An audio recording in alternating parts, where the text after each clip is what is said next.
নমস্কার চাষি বন্ধুরা, কিষাণ বাণী অনুষ্ঠানে আপনাদের সকলকে স্বাগত। এই অনুষ্ঠানটি পরিবেশিত হচ্ছে ভারত সরকারের কৃষি এবং কৃষক কল্যাণ মন্ত্রকের সহায়তায়। আজকে আমরা এসেছি বীরভূম জেলায় রথীন্দ্র কৃষি বিজ্ঞান কেন্দ্রে। এখানে ভারত সরকারের উদ্যোগে অনুষ্ঠিত হলো ক্ষেত বাঁচাও অভিযান। এই অভিযানে বিভিন্ন গ্রাম থেকে চাষি বন্ধুরা উপস্থিত ছিলেন কৃষি বিজ্ঞানীরাও।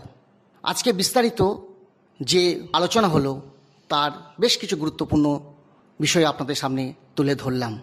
আমরা এই অনুষ্ঠানের মধ্যে পেয়ে গেছি কৃষি বিজ্ঞানী ডক্টর সুব্রত মণ্ডল, বরিষ্ঠ বিজ্ঞানী ও প্রধান, রথীন্দ্র কৃষি বিজ্ঞান কেন্দ্র, বীরভূম বিশ্বভারতী, সঙ্গে বিপ্লব ঘোষ। নমস্কার সুব্রতবাবু। হ্যাঁ, নমস্কার সবাই। আমি প্রথমেই জানবো যে ভারত সরকার তথা আমাদের রাজ্য সরকারও বলতে পারে একসাথে যৌথভাবে এখানে একটা গুরুত্বপূর্ণ যে ক্ষেত বাঁচাও অভিযান প্রোগ্রামটি অনুষ্ঠিত হলো, তার প্রকৃত উদ্দেশ্যটা কী ছিল? এই যে ক্ষেত বাঁচাও অভিযান, এটার প্রকৃত উদ্দেশ্য হচ্ছে যে আমাদের যে ক্ষেত বা জমি যেটা মুমূর্ষু, মানে মারা যায়নি, মারা গেলে তো আর বাঁচানো যেত না, অর্থাৎ মুমূর্ষু, তাকে আমরা কি করে সুস্থ করে তুলব, এটা হচ্ছে ব্যাপার। এবং এই উদ্দেশ্যটাতে এখানে যারা আমরা যুক্ত হয়েছি, আমাদের ভারত সরকারের আমাদের প্রধানমন্ত্রী মাননীয় নরেন্দ্র মোদীজির আহ্বানে ভারতের কৃষি ও কৃষক কল্যাণ মন্ত্রী তার নির্দেশনায় ভারতীয় কৃষি অনুসন্ধান পরিষদ এই কৃষি বিজ্ঞান কেন্দ্রগুলিকে নির্দেশ দিয়েছে যে এই ক্ষেত বাঁচাও অভিযান 1 মাস ধরে করতে হবে। 1 জুন থেকে একদম 30 জুন পর্যন্ত এই অনুষ্ঠানটা হবে। এবং এটা রাজ্য সরকারের কৃষি দপ্তর সঙ্গে থাকবে, বিভিন্ন কৃষি কলেজ, কৃষি ইউনিভার্সিটি, বিশ্ববিদ্যালয় সঙ্গে থাকবে, farmers producer organisation, self help group, এরা সকলেই সঙ্গে থেকে কৃষকের কাছে গিয়ে একটা সচেতনতা বাড়ানো যে কিভাবে কি করলে, কোন কোন দিকগুলো চিন্তা ভাবনা করলে চাষের সময় তাহলে তার উৎপাদনও মার খাবে না, অথচ তার জমির স্বাস্থ্য ভালো থাকবে, জমি যে মুমূর্ষু অবস্থায় এসেছে সেই অবস্থা থেকে সুস্থ হয়ে উঠবে, যাতে আগামী দিনে আমাদের চাষির কাছে একটা সুস্থায়ী আয় দিতে পারবে। এই যে একটা পুরো লক্ষ্যমাত্রা, এইটা নিয়ে ভারতবর্ষের প্রত্যেক জেলায় এই কর্মসূচি গ্রহণ করা হয়েছে। এবং এই কর্মসূচিতে আমাদের জেলার মধ্যে প্রত্যেক দিন 3টে করে গ্রুপ আমাদেরকে বেরিয়ে যেতে হবে। এবং আমরা গোটা বীরভূমে অনেক অনেক গ্রামকে আমাদেরকে কভার করে সেখানকার চাষিদেরকে আমাদেরকে সচেতন করতে হবে, এবং তাদের মধ্য দিয়ে আরও অনেক চাষি বন্ধুরা সচেতন হবে। এইটাই আমাদের উদ্দেশ্য। এইভাবে আমরা এই সচেতনতা বৃদ্ধির মাধ্যম দিয়ে আমাদের মুমূর্ষু ক্ষেতকে বাঁচিয়ে তুলব পুনরায়। এটাই হচ্ছে মূল উদ্দেশ্য। এর আগেও ভারত সরকার তথা কেন্দ্র সরকারের উদ্যোগে বিভিন্ন ধরনের পরিকল্পনা এখানে গ্রহণ করা হয়েছিল, এবং একদিবসীয় বা দেখা গেছে যে বিভিন্ন ধরনের চাষি বন্ধুদের প্রশিক্ষণ এখানে দেওয়া হয়েছিল। আজকে যেটা গুরুত্বপূর্ণ বিষয় ক্ষেত বাঁচাও অভিযান, তো এই অনুষ্ঠানে বিভিন্ন গ্রাম থেকে চাষি বন্ধুরা এসেছেন, আর কারা কারা সামিল হয়েছেন? এই অনুষ্ঠানে আমাদের আজকে 1 জুন এই অনুষ্ঠানের যে শুভ সূচনা হলো, এই অনুষ্ঠানের শুভ সূচনায় উপস্থিত ছিলেন আমাদের বোলপুর সাব ডিভিশনের মধ্যে লাভপুর যে বিধানসভা, সেই লাভপুর বিধানসভার মাননীয় এমএলএ শ্রী দেবাশিস ওঝা মহাশয়, এবং উপস্থিত ছিলেন এই ইনগ্রেশন প্রোগ্রামে বিশ্বভারতী বিশ্ববিদ্যালয়ের মাননীয় উপাচার্য ডক্টর প্রবীর কুমার ঘোষ। তার সঙ্গে উপস্থিত ছিলেন বিধানচন্দ্র কৃষি বিশ্ববিদ্যালয়ের যে রিজিওনাল রিসার্চ স্টেশন, তার যিনি ইনচার্জ প্রফেসর পার্থপ্রতিম ধর। উপস্থিত ছিলেন বীরভূম জেলার deputy director of administration agriculture, মানে হচ্ছে উপকৃষি অধিকর্তা প্রশাসন, সন্দীপ চ্যাটার্জি স্যার, এবং পল্লী শিক্ষা ভবনের অধ্যক্ষ প্রফেসর পরেশচন্দ্র কোলে, প্রফেসর বিনয় কুমার সরেন, এবং অন্যান্য অধ্যাপক অধ্যাপিকাগণ আমাদের বিশ্বভারতীর, প্লাস রাজ্য সরকারের কৃষি দপ্তরের মহকুমা কৃষি আধিকারিক থেকে শুরু করে ব্লকের কৃষি আধিকারিক, এনারা সকলেই উপস্থিত ছিলেন এই চাষি বন্ধুদের সঙ্গে উপস্থিত ছিলেন ইনপুট ডিলার্স, যারা স্টুডেন্ট যারা এখানে ইনপুট ডিলার্স হিসাবে কাজ করে সার্টিফিকেট পেয়ে পরবর্তীকালে তারা দোকান করবে, তারাও জানবে, তারাও উপস্থিত ছিলেন। আরও উপস্থিত ছিলেন ফার্মার্স প্রডিউসার অর্গানাইজেশনের প্রতিনিধিরা এবং বিভিন্ন প্রেস মিডিয়া। এরা সকলে মিলে আমরা আজকে এই অনুষ্ঠানটার শুভ সূচনা করলাম, একটা দিক নির্দেশ তৈরি করে এই অনুষ্ঠানটাকে যুক্ত করা হলো। আচ্ছা, এই যে ক্ষেত বাঁচাও অভিযান যে অনুষ্ঠানটা আজকে হলো, তো মূলত কোন কোন বিষয়গুলি বিশেষ গুরুত্ব দেওয়া হয়েছে? মূলত বিশেষ গুরুত্ব দেওয়া হয়েছে যে যতটা কম সম্ভব রাসায়নিক সার ব্যবহার করা, কারণ আমাদের বেশিরভাগ রাসায়নিক সার বিদেশ থেকে কিনতে হয় এবং বেশিরভাগটাই ভর্তুকিতে থাকে, যার জন্য অনেকটাই বৈদেশিক মুদ্রা খরচ হয় অতিরিক্ত রাসায়নিক সার ব্যবহারের জন্য। অথচ অতটা রাসায়নিক সার আমাদের দরকার নেই। সেই জন্য মাটি পরীক্ষা করার ব্যাপারটাতে খুব গুরুত্ব দেওয়া হয়েছে। সেই জন্য এখানে মাটি পরীক্ষা করার পরে যে শংসাপত্র, সেটাও কেউ একজন চাষি বন্ধুকে এখানে প্রদান করা হয়েছে। দ্বিতীয়ত হচ্ছে বিকল্প জৈব সার হিসাবে সবুজ সারের ব্যবহারটা বাড়ানোর জন্য জোর দেওয়া হচ্ছে। যেমন ধইঞ্চা চাষ, যেমন অ্যাজোলা চাষ, এগুলো দিয়ে আমাদেরকে বিকল্প জৈব সারের ব্যাপারটাকে আনার কথা ভাবা হয়েছে। তাই কিছু কৃষক বন্ধুকে ওই ধইঞ্চার বীজ এবং অ্যাজোলার বীজ প্রদান করে এই সচেতনতা বৃদ্ধি করা হয়েছে। এছাড়া আরও বিশেষ করে যাদের কিষাণ ক্রেডিট কার্ড, সমস্ত চাষি বন্ধু কিন্তু কিষাণ ক্রেডিট কার্ডে এখনও পর্যন্ত যুক্ত হতে পারেননি। তার মধ্যে কিন্তু যতটা সম্ভব অর্থাৎ পুরো স্যাচুরেশন, পুরো সম্পূর্ণ করতে বলা হচ্ছে যে সমস্ত কৃষক যেন কেউ বাদ না থাকে কিষাণ ক্রেডিট কার্ডে। না থাকলে কি হয়, সরকারি অনেক প্রকল্প আছে যার শুধু ওই সুবিধাগুলো নেওয়া সম্ভব হয় না। আর ব্যালেন্স ফার্টিলাইজার, ফার্টিলাইজার ইউজটা যেন সবসময় ব্যালেন্স থাকে, উল্টো পাল্টা ব্যবহার না হয়। তাতে করে আমার প্রকৃতিও ক্ষতি হচ্ছে, মাটিও ক্ষতি হচ্ছে, ফসলের গুণমানও কম হচ্ছে। তবে এই কটা বিশেষ ব্যাপারকে বিশেষভাবে গুরুত্ব দেওয়া হয়েছে, অর্থাৎ মাটির স্বাস্থ্যর জায়গাটাকে আমাদের বিশেষ করে গুরুত্ব দেওয়া হয়েছে। এই যে বিভিন্ন বিষয়গুলি বললেন যে এগুলোর উপর গুরুত্ব দেওয়া হয়েছে, তো আপনাদের রথীন্দ্র কৃষি বিজ্ঞান কেন্দ্র বা আপনাদের দপ্তর থেকে কিভাবে এটাকে বাস্তবায়িত করছেন? এইটা বাস্তবায়িত করার জন্য আমরা প্রত্যেক দিন এই কৃষি বিজ্ঞান কেন্দ্র এবং রাজ্য সরকার দপ্তর মিলে আমাদের 3টে টিম করা হয়েছে। 3টে টিম আমরা প্রত্যেক দিন ফার্স্ট হাফে একটা জিপি, সেকেন্ড হাফে একটা জিপি গ্রাম পঞ্চায়েত আমরা কভার করছি। অর্থাৎ প্রত্যেক দিন 6টা করে গ্রাম পঞ্চায়েত আমরা কভার করছি এই টিম। পুরো 30শে জুন পর্যন্ত আমাদের এই কর্মসূচি চলবে, শুধুমাত্র ছুটির দিনগুলি বাদ দিয়ে। এবার সেই সব জায়গাতে আমরা করছি কি, বিভিন্ন প্রোগ্রাম রাখছি। আমরা যখন যাচ্ছি, একটা বিজ্ঞানীদের টিম থাকছে, তো সেখানে আমরা বিভিন্ন বিষয়ে আলোচনা করছি। কিছু কিছু বিষয় আছে যেমন যেগুলো প্রশিক্ষণের মতো করেও আমরা দেখিয়ে দিচ্ছি যে কিভাবে এটা করতে হয়। অর্থাৎ যখন প্রাকৃতিক কৃষি নিয়ে আমরা আলোচনা করছি যে কিভাবে আমাদের প্রাকৃতিক কৃষিকেও এর মধ্যে ঢোকাতে হবে যাতে করে আমাদের রাসায়নিক সারের ব্যবহারটা কমে, সেটা আলোচনা করার সময় একটু হাতে কলমে দেখিয়ে দেওয়া হচ্ছে। আবার কোথাও কোথাও আমরা প্রদর্শনী ক্ষেত্র হিসাবে বীজ সাপ্লাই করছি।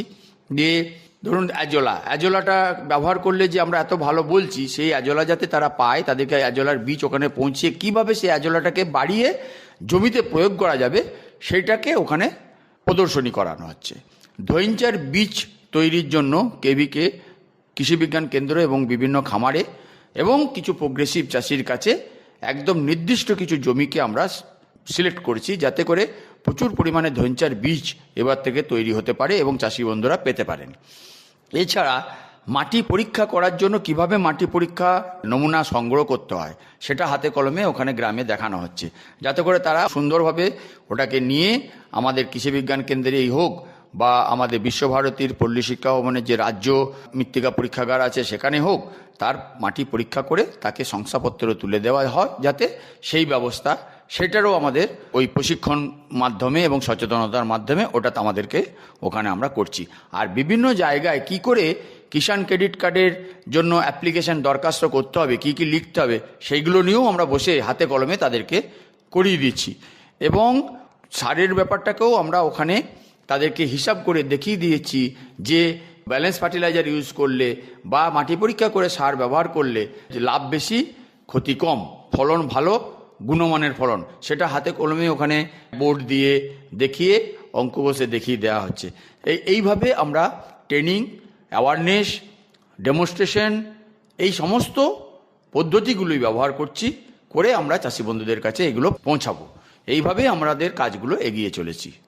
তো এই ক্ষেত বাঁচাও অভিযানে বললেন বিভিন্ন ব্লক থেকে চাষি বন্ধুরা তো এসেছেন, কৃষি বিজ্ঞানীরাও রয়েছেন।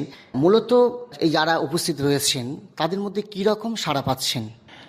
মানে খুবই অভূতপূর্ব সাড়া পাওয়া যাচ্ছে। গত বছরও আমাদের ভারত সরকারের নির্দেশে এইভাবেই আমরা বিকশিত কৃষি সংকল্প অভিযান করেছিলাম। তখনও দেখেছিলাম চাষি বন্ধুরা খুবই উৎসাহী, এবং এর মাধ্যমে আমরা যে চাষি বন্ধুদের দরজায় দরজায় চলে যাচ্ছি এবং তাদের কাছে গিয়ে তাদের সমস্যার সমাধান দিয়ে আসি, এবং চাষি বন্ধুরা আমাদের পৌঁছাবার আগে থেকেই তারা খবর পাওয়ার জন্য ওখানে সকলে জড়ো হয়ে আছে, উৎসাহী হয়ে আছেন, এবং তারা এটা নিয়ে শিখছেন। তারা চাইছেন যে আরও পাশের গ্রামকে তারা জানাবে, তার পাশের গ্রামকে জানাবে। তারাও এর মধ্যে খুবই উদ্বুদ্ধ হতে চাইছেন, কারণ সকলেই বুঝেছেন যে এই মুহূর্তে আমাদেরকে মাটি যে প্রতিনিয়ত চাষ করছেন, প্রতি বছর বছর তার খরচ বেড়ে যাচ্ছে, অথচ ফলন সেই পর্যায়ে হচ্ছে না। সবাই বুঝতে পারছেন যে মাটির স্বাস্থ্য খারাপ হয়ে যাচ্ছে। কেন হচ্ছে তাও বুঝতে পারছেন। সেই বিকল্প রাস্তাগুলো তারা যখন পাচ্ছে, তাদের কাছে একটা অভূতপূর্ব সাড়া পাওয়া যাচ্ছে, এবং আমরা খুবই নিজেরাও উৎসাহিত হয়ে পড়ছি চাষি বন্ধুদের উৎসাহ দেখে। এই যে ক্ষেত বাঁচাও অভিযানে আরেকটা গুরুত্বপূর্ণ বিষয় হচ্ছে, আমরা দেখেছি যখন ধান কাটা হয়, নাড়াগুলো তো ওখানে পড়ে থাকে মাঠের মধ্যে। অনেক ক্ষেত্রে চাষি বন্ধুরা না হলেও দেখা যায় রাখাল বা বাগাল যারা রয়েছে মজা করার জন্য, বা কিছু চাষি বন্ধুরাও সচেতনতার অভাবের জন্য কিন্তু তারা নাড়াগুলোকে পুড়িয়ে দেয়, যাতে জানে ওটাকে জৈব সার হিসেবে ব্যবহার হয়। এটা কিন্তু তাদের ধারণা, ভুল ধারণা। সেক্ষেত্রে আপনারা কি ব্যবস্থা নিয়েছেন? সেক্ষেত্রে আমাদের উদ্বোধনী অনুষ্ঠানে আমাদের এমএলএ সাহেবও এই ব্যাপারটাকে উল্লেখ করেছেন যে আমাদের এই যে চাষি বন্ধুরা অনেকেই মাঠটা পরিষ্কার করবেন বা একটু ছাই হবে এই ভেবে পুড়িয়ে দেন।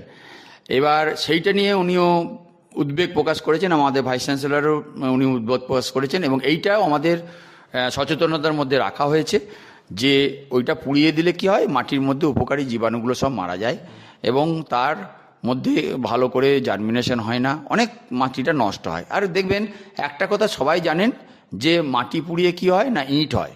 ইটের মধ্যে কি কোনো ফসল হয়? এইভাবেই বোঝাচ্ছি যে এটা কখনোই নয়। এবং এর বিকল্প কি, ডিকম্পোজার বলে একটা জিনিস বেরিয়েছে, যেটা ইফকো বার করেছে এবং অন্যান্য কোম্পানি বার করেছে। সেইটা নিয়ে এসে জলের সঙ্গে মিশিয়ে একটু চিটে গুড় আর বেসনের সঙ্গে মিশিয়ে ওটাকে ঘেটে 2-1 দিন রেখে তারপর ওটা যদি স্প্রে করে দেওয়া হয় জমিতে, তাহলে ওইটা ওইখানে সুন্দরভাবে পৌঁছে যাবে, নষ্ট হয়ে যাবে, এবং সেইটা সার হিসাবে ব্যবহার হবে। এইটাও আমরা চাষি বন্ধুদেরকে এখন জানাচ্ছি। ভবিষ্যতে হয়তো এইটাকে কালেক্ট করে আমাদের যদি সংগ্রহ করার ব্যবস্থা করা যায়, সেটাকে আমরা পেপার মিলে পাঠাতে পারবো। অর্থাৎ বোঝাই যাচ্ছে ভারত সরকারের যে এই উদ্যোগ, অবশ্যই আমরা সাধুবাদ জানাই। আগামী দিনে এই প্রকল্প ক্ষেত বাঁচাও অভিযান আরও ভালো জায়গায় পৌঁছাবে বলে আমরা আশাবাদী। হ্যাঁ, অবশ্যই আমরা আশাবাদী, এবং সত্যি করেই কাজ হবে। সবাই মিলে যদি ঝাঁপিয়ে পড়ে এইভাবে কাজ করি, একসঙ্গে মিলেমিশে সমস্ত বিজ্ঞানী থেকে সমস্ত স্তরের লোকেরা, নিশ্চয়ই কাজ হবে। অবশ্যই আমরা একদিকে যেমন মাটির স্বাস্থ্যকে যদি ভালো রাখতে পারি, আমরা ফলন বেশি পাবো, আমরা আমাদের পরিবেশকে দূষণ হাত থেকে রক্ষা করতে পারবো, এবং আমাদের ফসলের গুণমান ভালো পাবে, অতএব মানুষের স্বাস্থ্য ভালো থাকবে, আর সামগ্রিকভাবে পরিবেশটাই ভালো থাকবে। ক্ষেতও বাঁচবে, মানুষও বাঁচবে, পরিবেশও বাঁচবে। আমাদের সবাইকে এগিয়ে আসতে হবে, তাহলে আমরা আরো ভালোভাবে এগিয়ে আসতে হবে। এটা একটা সামাজিক সমস্যা, এবং সমাজের সবাইকে মিলে এগিয়ে এসে এইটাকে আমাদেরকে দূর করতে হবে, কোনো একা একা লোক নয়। তাই এই সমস্যা আমাদের ভারত সরকার, রাজ্য সরকার, আমরা সবাই মিলে এই সমস্যার সমাধান করবই করব, এটা আমাদের অঙ্গীকার। আজকে আমরা একটি গুরুত্বপূর্ণ যে প্রোগ্রাম, যে ক্ষেত বাঁচাও অভিযান, কেন্দ্র সরকার রাজ্য সরকার যৌথভাবে এখানে অনুষ্ঠিত হলো রথীন্দ্র কৃষি বিজ্ঞান কেন্দ্রে। বিভিন্ন গ্রাম থেকে চাষি বন্ধুরা এসেছিলেন, উপস্থিত ছিলেন বিভিন্ন কৃষি বিজ্ঞানীরাও। আমরা এই অনুষ্ঠানের মধ্যে একজন বরিষ্ঠ বিজ্ঞানী প্রধান ডক্টর সুব্রত মণ্ডল মহাশয়কে পেয়েছিলাম। তিনি খুব সুন্দরভাবে এই ক্ষেত বাঁচাও অভিযান মূল বিষয় কী উদ্দেশ্য, সেই ব্যাপারে তিনি আজকে আমাদের আলোকপাত করলেন। ধন্যবাদ। নমস্কার, কিষাণ বাণীতে আপনাদের প্রত্যেককে স্বাগত জানাই। আজকে আমাদের এই অনুষ্ঠানে আলোচনার বিষয় ক্ষেত বাঁচাও অভিযানে চাষিরা কেমন করে সামিল হচ্ছেন। আর এ বিষয়ে আমার সঙ্গে আলোচনার জন্য প্রগতিশীল চাষি বন্ধু রয়েছেন শুভাশিস ঘোষ, যিনি দীর্ঘ বছর ধরে চাষ করছেন এবং বিভিন্ন ধরনের চাষের অভিজ্ঞতা তার রয়েছে। তার কাছ থেকে প্রথমেই জানতে চাইব যে এই যে অভিযান, এই অভিযানে আপনি কেমন করে সামিল হচ্ছেন? এই অভিযানের মধ্যে যে যেমন স্যাররা যেভাবে বলছেন আমরা সেভাবে করবার চেষ্টা করছি। আমরা রীতিমতো এই রথীন্দ্র কৃষি বিজ্ঞান কেন্দ্রে স্যারেদের সঙ্গে তো আমরা থাকি। আর এই অনুষ্ঠানটা বিশেষভাবে আমাদের 1 তারিখ প্রধানমন্ত্রী যে সারা ভারতবর্ষ জুড়ে করছেন, তার জন্যে স্পেশালভাবে 1 তারিখ আমাদের একটা অনুষ্ঠান আয়োজন করেছিলেন। তাতে আমাদের মাননীয় বিধায়কও ছিলেন। সেখানে এটা বিস্তারিত আলোচনা হলো। এই বিস্তারিত আলোচনা বলতে যেমন জমির স্বাস্থ্য কীভাবে সুরক্ষা করে রাখা যায় বা জমির স্বাস্থ্যে যেন ক্ষতি না হয়, তার জন্য কি কি করণীয় সেই সম্বন্ধে আলোচনা হলো। এই ক্ষেত বাঁচাও অভিযানের ক্ষেত্রে মাটি পরীক্ষা কতখানি গুরুত্বপূর্ণ সেই বিষয়টা যদি আমাদের একটু জানান আপনার অভিজ্ঞতা থেকে। কারণ মাটি পরীক্ষা আমাদের খুবই জরুরি, কারণ আমরা তো উপর থেকে জানি না যে এখানে কি সার দেওয়া দরকার। আমাদের মেনলি যেমন 3টে সার আছে, নাইট্রোজেন, ফসফেট এবং পটাশিয়াম। এই 3টে মূল সার। তাছাড়াও আরও অনুখাদ্য আছে। এবার যদি মাটি পরীক্ষা আমরা করি, আমরা ওখান থেকে পুরো ডেটাটা পেয়ে যাব যে আমার জমিতে কোন সারটা ঘাটতি আছে। এবার সেটা আমরা সেভাবে ব্যবহার করতে পারবো। আর যদি আমরা মাটি পরীক্ষা না করি, আমরা আনলিমিটেড সার ইউজ করছি, তাতে আমাদের যেটা হয়তো আমার জমিতে বেশি আছে সেটা থেকেই যাচ্ছে। সেটা যখন থেকে যেয়ে মাটিকে আবদ্ধ করে যাচ্ছে, এবং আমাদের এটা দুদিক থেকে ক্ষতি। একে তো মাটি আবদ্ধ হয়ে যাওয়ার জন্য শেকড়ে বৃদ্ধি হচ্ছে না, এবং আমাদের অর্থনৈতিকভাবেও দুদিক থেকে আমরা ক্ষতির সম্মুখীন হচ্ছি আমরা। আপনি নিজে তো মাটির স্বাস্থ্য পরীক্ষা করেন, সেক্ষেত্রে আপনি নিজে কতটা উপকারী হয়েছেন বলে আপনি মনে করছেন? হ্যাঁ, এটা মাটির স্বাস্থ্য পরীক্ষা আমরা রথীন্দ্র কৃষি বিজ্ঞান কেন্দ্র থেকে আমরা প্রায় করে থাকি। এতে আমাদের কি হয়, আমরা যেটা স্যাররা এখান থেকে মাটি পরীক্ষা করে বলে দেন সেই পরিমাণ আমরা সার ব্যবহার করি। তাতে আমার লাভ হচ্ছে, আমার অর্থনৈতিক এটা কম হচ্ছে। যদি মাটি পরীক্ষা না করতাম, আমি আনলিমিটেড সার ব্যবহার করতাম। এতে আমি একদিকে উপকারিত হচ্ছি এবং আমার ফসলটাও পরিমাণ বাড়ছে। আপনি আপনার যে সমস্ত সহযোগী চাষি বন্ধুরা রয়েছেন তাদেরকে মাটি পরীক্ষার বিষয়ে কি কোনো বার্তা দিতে চান? হ্যাঁ, অবশ্যই মাটি পরীক্ষা 3 বছরের মধ্যে একবার অবশ্যই করা দরকার। অর্থাৎ প্রত্যেক 3 বছর পর পর যদি চাষিবন্ধু নিজের জমির মাটির স্বাস্থ্যের পরীক্ষাটা করে নেন, তাহলে বুঝতে পারবেন যে সেখানে কি কি সার বিশেষ করে দেওয়া প্রয়োজন এবং মাটিতে কিসের ঘাটতি রয়েছে এবং কোনটা বেশি রয়েছে, সেটা তিনি নিজেই তখন ব্যবস্থা নিয়ে জমিটাকে আরও সুস্থ করে তুলতে পারবেন। এখন আপনার কাছে আরেকটা বিষয় খুব গুরুত্বপূর্ণ, সেটা জানতে চাইবো যে স্বাস্থ্যকে ঠিক রাখার জন্য সার প্রয়োগের দিকে কতটা গুরুত্ব দেওয়া প্রয়োজন এবং আপনি সেই দিকে কতখানি নিজে গুরুত্ব দিচ্ছেন? এই মাটি পরীক্ষার পর শুধু রাসায়নিক সার দিলেই হবে না, আমাদেরকে জৈব সারের উপর গুরুত্ব দিতে হবে। আর আমাদের এখন তো গরুর ব্যবহার অনেক কমে গেছে, সেই জন্য যেটা গোবর সার সেটা আমাদের ঘাটতি হচ্ছে। তার জন্য আমরা কি ব্যবহার করব না, আমাদের বিভিন্ন কম্পোস্ট সার, তারপরে খোল এবং সবুজ সার হিসাবে আমরা ধনচে প্লাস অ্যাজোলা চাষ করতে পারি। এতে আমাদের জমির নাইট্রোজেনের পরিমাণ অনেকটা বৃদ্ধি হবে এবং রাসায়নিক সারের পরিমাণ অনেক কম লাগবে। ধৈর্য এবং অ্যাজোলা চাষ যে আপনি বলছেন, সেইটা আপনি কি নিজে করেছেন এবং কিভাবে উপকৃত হয়েছেন সেই বিষয়টা যদি একটুখানি জানান। ধনচে চাষ, বিশেষ করে ধনচে চাষটা এই যে আমরা বর্ষার যে খারিফের ধান চাষ করব, তার ঠিক 1 মাস কি 1.5 মাস আগে আমরা জমিতে লাগিয়ে দিই, এবং জমিতে লাগিয়ে দেওয়ার পর মোটামুটি 3 ফুট হয়ে গেলে সে গাছটা মারিয়ে দিই এবং এটা জমির সঙ্গে মিশিয়ে দিই। এতে আমাদের দুদিকে উপকার হয়। একদিকে যেমন ওই যে ধনচা গাছের শেকড়গোলা থেকে যে অর্বুদ থাকে, এটা বাতাসের নাইট্রোজেনটাকে শোষণ করে মাটিতে মিশিয়ে দেয়, এবং গাছটাও একটা যে পচনের ফলে একটা জৈব সার তৈরি হয়। অ্যাজোলা হচ্ছে এমন একটা জিনিস, সেটাও বাতাস থেকে নাইট্রোজেন সংগ্রহ করতে পারে।